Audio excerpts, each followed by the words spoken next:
Welcome you guys to the next game of the stream. We are going to have Nili versus Hallis this time around, and they're going to be playing as Aztecs and Chinese respectively.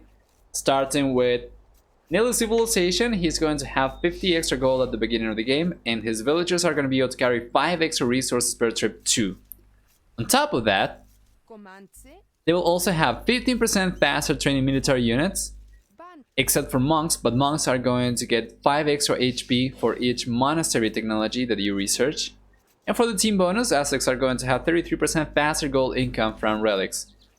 Hallis, on the other hand, is going to start with 3 extra villagers by playing Chinese, but he does have 200 less food at the beginning of the game and 50 less wood when compared to other civilizations. DC is going to have 5 extra line of sight, as you can see. It's also going to be sheltering 10 population. And just the house came up. House came up just in time. Beautiful. Beautiful by Hallis.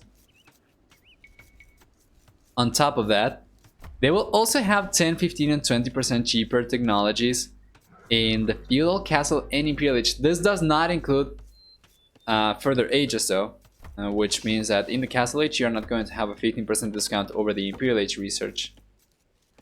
Besides that, they are going to have tankier demo line ships, which is not going to be relevant on Arabia. And for the team bonus finally, they have 45 extra food on farms. For map generation, Nili is going to have the main goal in the north of his base. It seems like he's going to be walling it out. Secondary goal is going to be on the left hand side around the woodline, and then the third goal is going to be in the southeast. Kind of far away though, so map generation here for Nili is not looking that great. He does have both stones on the back though, as well as the berries, so that is going to be nice for him, but I'm still not a big fan of his base. Hallis, on the other hand, is going to have 4 berries. He's going to have 4 stones. For gold, on the other hand, third goal is going to be forward as well, so that's already 3 resources forward.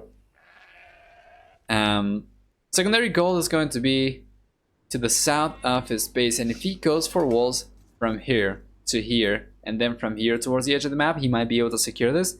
However, he does have a back main gold, so it's not all too bad for Hallis. It's going to be kind of an on and off map for both players. Few good things, few bad things. And that meal, you gotta love it, trapping the villager inside. Yeah, you usually get enough berries to actually set the villager free by the time you go to the fuel age anyway, so it's not too bad.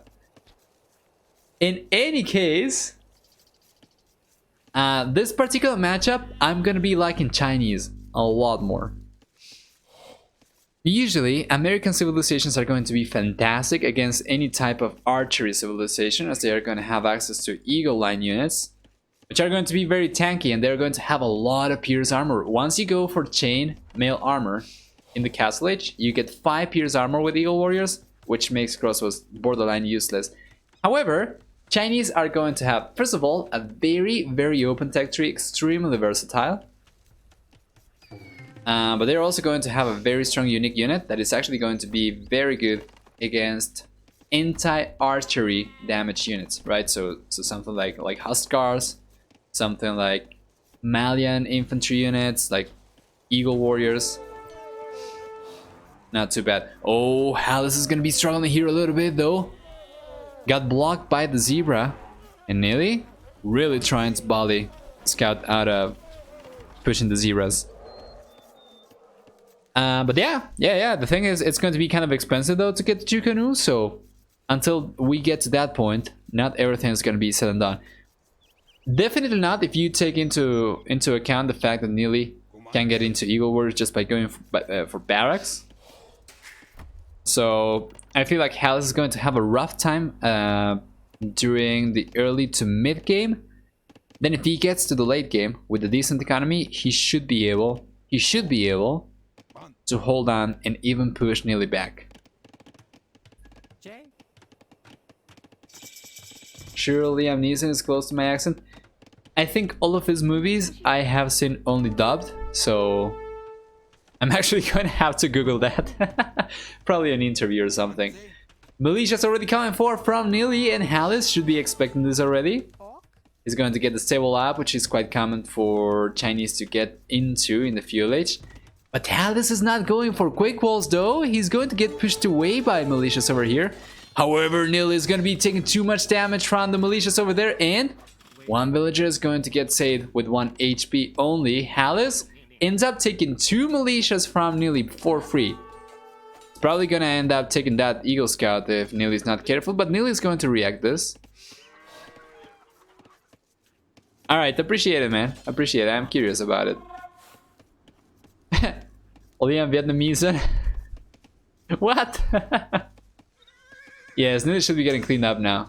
He should be getting cleaned up. Hallis needs to engage this properly. He needs to target the weak militia with the high HP scout like this. And well, now with 3 scouts, he honestly doesn't even need to engage with the low HP one.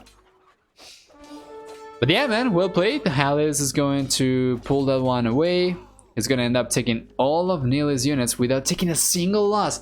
5-0 KD in favor of Hallis at this point. With a very nice villager lead as well. Very nice villager. Did Nili go for wheelbarrow already? Nili's going for the panic walls. He's bringing 5-6 villages forth. This is very well played from Hallis. This is very well played. What a good trade that he got back at home as well. Still 5-0 KD. So yeah, does Nili have wheelbarrow already? Because it's quite a few villages behind. Aztecs are going to pick 15 food for sure. Then with wheelbarrow you can go up to 18. But yeah, no wheelbarrow here for Nili, just falling behind. Probably idle time. And Hallis' villager lead. At least one of those extra villages is going to come just from the fact that Chinese start with extra villages. You can even hold on to a 2 villager lead. But 5 villagers is quite a bit. Well played, man. Well played. This is an interesting game. Might be a short one. But you know, this is the most straightforward standard game that you can see. Both players going for their meta units, their meta strategies. One player getting a fabulous trade against another player and just steamrolling from there. Hallis didn't manage to quite steamroll, but now he's going to have a few archer ranges coming up. At this point in time, he's not going to have enough resources to go for a blacksmith, but he's going to have the upper hand. Nili, on the other hand, is sending a few Eagle Scouts forward. These Eagle Scouts are not going to be too strong against archers, especially once you get fletching. But I'm not really sure. Nili has been housed for a lot as well. That might be why he's falling behind. Why he's constantly behind. Blacksmith coming up. After Nili spotted the 2 archer ranges, he's going to try and rush scale mail armor to provide these +1/+1 defenses. But yeah, he's still 5 villages behind. Close to 7 villages behind. Even sorry, close to 6 villages behind when compared to Hallis. Now we have a blacksmith coming out for the blue player, and he's gonna be going for fletching himself. Fletching archers versus scale mail armor Eagle Scouts. Is going to result in Eagle Scouts taking 2 damage per hit. The low HP scout from Hallis ended up bailing. He was able to escape after Nili overchopped over here. But now we have another engagement coming up. Nili's Eagle Scout versus Hallis's archers and scouts. Scout cavalry units. Should be going in favor of Hallis, I believe. Does he have fletching already? He does, he does. We are going to have scale mail armor very soon. At 50 HP, Eagles with scale mail armor need 25 shots to go down. And at this point in time, Hallis is going to have 7 archers. If he can hold on to his numbers, if he can get to 13 archers, he's going to be able to 2-shot Eagle Scouts for sure. Now he keeps on pushing Nili away, and Nili is going to be going for wheelbarrow right now, which I think Hallis already got. Yes. So Nili's going to fall behind again by about 6 villagers.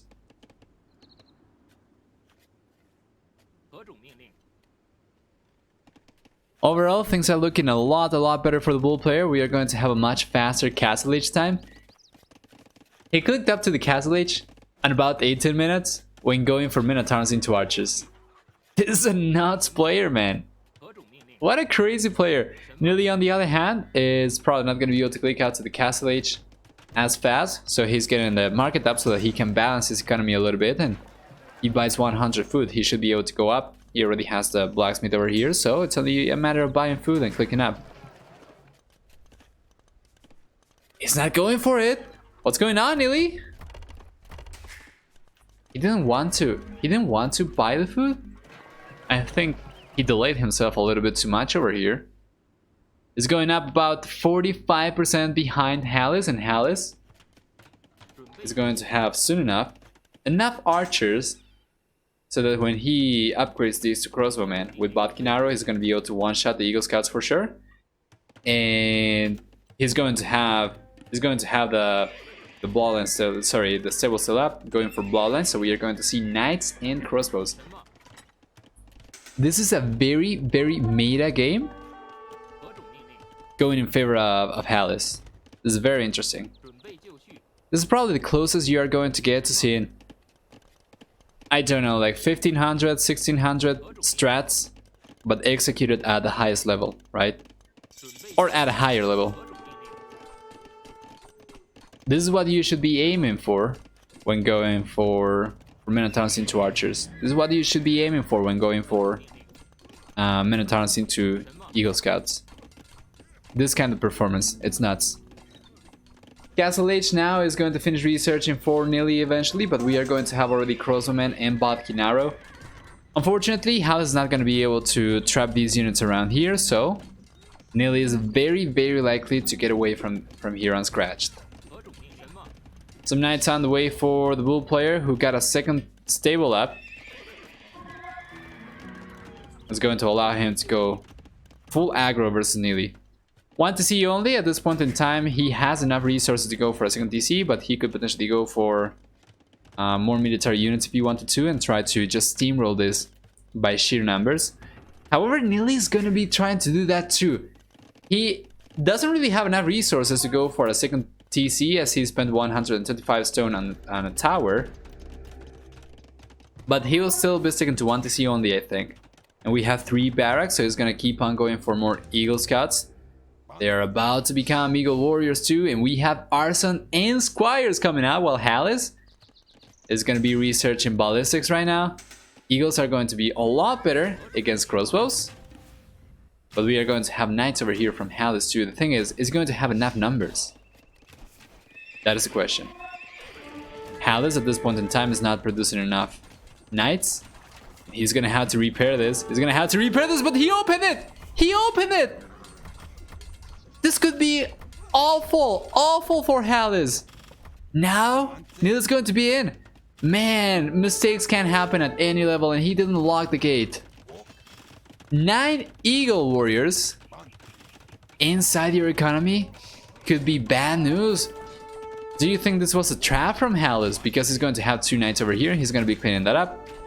Don't think it was a trap though, because he had to go for quick walls over here and it was extremely messy. But he ends up cleaning all the Eagle Warriors without too many issues. So now Nili is going to be pushing with Siege. He's going to get the monastery up, so he's going to be able to go for monks too if he wants to. But things are looking much better for Hallis so far. Alright, man. I'm gonna take a look at that after the stream. I appreciate it, thank you.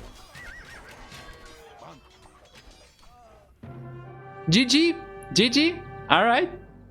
That was a very standard, you know, this game might not have been insane, but I really like it. I think this one is probably going to go to YouTube.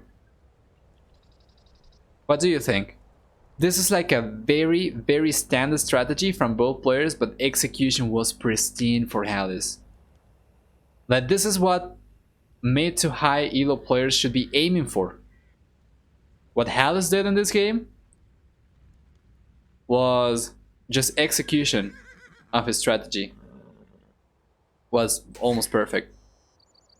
Good stuff, man. Good stuff. This is how you get a little victory to little victory. You amass a nice lead for yourself. That was good, but ended badly.